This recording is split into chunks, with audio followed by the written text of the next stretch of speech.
preso. También debería estar el diputado Luis Florido, muchos lo conocen, pero el gobierno decidió anularle su pasaporte, el gobierno de Maduro.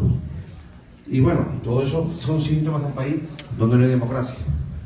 Así que vamos a hablar del sistema que ocurre en Venezuela. Venezuela era una de las democracias más sólidas del continente y una economía importante. Hoy en Venezuela no hay ni democracia ni economía importante. Leopoldo López, preso político de Maduro. Alcalde Antonio Ledesma, el alcalde mayor, preso. Más de 100 presos políticos. Hasta diputados hay presos. Aquí hay muchos diputados, senadores. Bueno, en Venezuela un diputado electo y juramentado está preso, que es el diputado Gilbert Caro, preso del gobierno de Maduro, violando su inmunidad. Casos similares, donde violan derechos humanos y no hay democracia, hemos escuchado hoy varios. Casos de compañeros de Bielorrusia, muchos casos hemos visto hoy donde no hay democracia, donde se violan las libertades y los derechos humanos. Las causas son más o menos las mismas, en todos los casos. Pero la causa más grave son los gobiernos democráticos que no hacen nada y no les importa más que sus propias economías. Como si no existiera un mundo globalizado, donde todo lo que ocurra, para bien o para mal, tiene impacto. Por ejemplo, hablemos de un país que todos conocemos, Cuba. Cuba tiene buenas playas, tabaco, y también tuvo un gobierno donde el dictador Fidel Castro duró más de 5 décadas.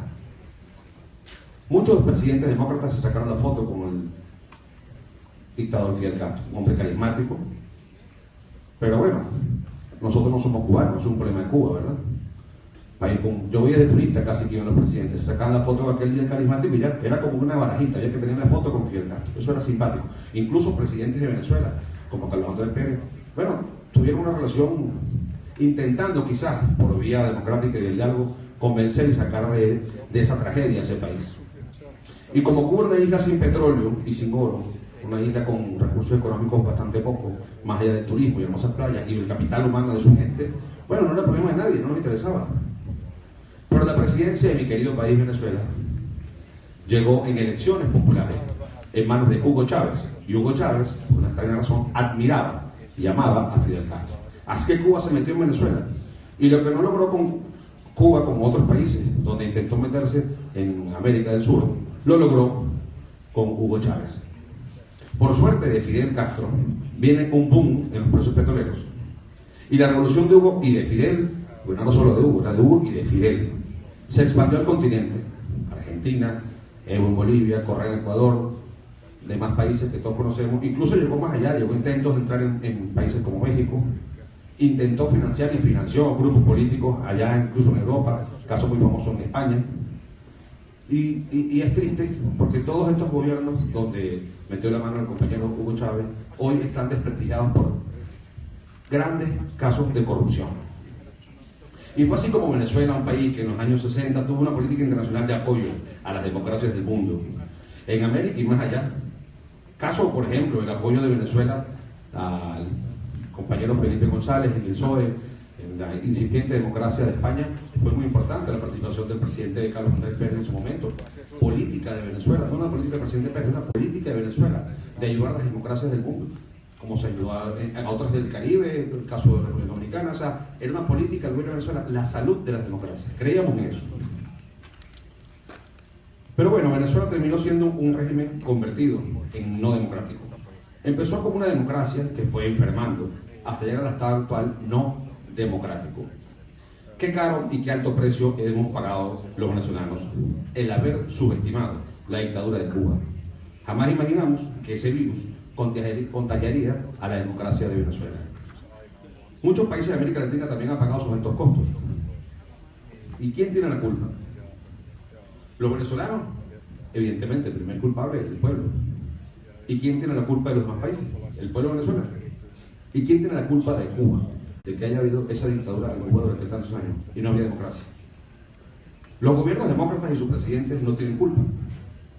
Los que se sacaron la foto con él, los que se aprovecharon del petróleo barato de Venezuela, no tienen responsabilidad alguna. Les dejo eso solo como una reflexión. Gracias por su ayuda. También hay un culpable que va más allá de cualquier gobierno e ideología. Este culpable son las transnacionales del narcotráfico y el terrorismo. Grupos que consiguen aliados locales desde supuestos movimientos nacionalistas, grupos armados con ideales falsos o gobiernos autoritarios y dictatoriales, con un denominador común: no les gusta la democracia porque es mala para el negocio. ¿Qué hacer? La Internacional Socialista siempre, en todos los ámbitos, y hay que reconocerlo, ha respetado y ha perseguido a los gobiernos dictatoriales, ha luchado por la liberación de los presos. Pero los gobiernos y el poder político deben hacer más. En Venezuela tenemos muchísimos expresidentes, muchísimos, todos los del mundo apoyando. Pero algunos de ellos, cuando fueron presidentes, no apoyaron la causa de Venezuela. Donde quiera que exista un país donde se violen derechos humanos, donde no hay democracia, hay que tomar medidas. La democracia es mucho más que elecciones. Y el virus del autoritarismo corrupto y las dictaduras es contagioso. Se manifiesta con muchos síntomas, desde los golpes de Estado clásicos hasta líderes carismáticos que llegan vía elecciones, pero una vez que llegan vía elecciones cambian las constituciones y no se quieren ir, se reeligen eternamente. No menospreciemos ninguna dictadura, por pequeño o lejos de nosotros que estén en esos países. En un mundo globalizado, los enemigos de la libertad y los derechos humanos y de la democracia se unen y no tienen fronteras. Sus ambiciones bastan para unirlos. Mientras más democracia tenga el mundo, más saludables serán nuestros países y sus economías. Las democracias son la salud del mundo, pero lamentablemente la salud no es contagiosa. Nadie se contagia de salud de otra persona, pero un virus como la dictadura sí es contagioso. Y hemos visto el caso de Venezuela y de América, cómo se ha contagiado de dictaduras y regímenes no democráticos toda América, por una isla que nadie nos importaba, que íbamos de visita. Entonces, la reflexión que les quiero hacer, hermano, es que para el próximo 26º Congreso, ojalá que tengamos más democracia en el mundo y democracia en Venezuela. Y aquí está el compañero Leopoldo López, no yo, que es quien debe estar, el líder de mi partido. Pero también que nosotros, así como las transnacionales de la corrupción, del delito y todos estos forajidos se unen, ¿qué nos cuesta a los que estamos en gobiernos? Los que están en gobiernos hoy en día, unirse y ser más solidarios, porque lo que lamentablemente hoy le pasó a Venezuela, le puede pasar a ustedes. De verdad, esto nosotros no lo vimos venir. Venezuela es un país con democracia sólida, solidario. Bueno, todos los refugiados de todas las dictaduras de América Latina están en Venezuela, españoles, italianos. Es la segunda nación de muchísimos en el mundo. Yo lamentablemente, caminando ayer por Cartagena, me cansé de saludar compatriotas. El acento venezolano está en todas partes del mundo. Lamentablemente, ¿por qué? Por unos compañeros que están más allá de la ideología socialista, más allá incluso que de la derecha. Están en algo peor, que es la corrupción, el narcotráfico y perpetuarse en el poder. El mundo está enfermo y la cura del mundo es la democracia. Pero mientras más solidaridad tengamos todos los de este foro, tendremos más democracia y un mundo más saludable. Muchas gracias, Dios los bendiga. Gracias, Roberto.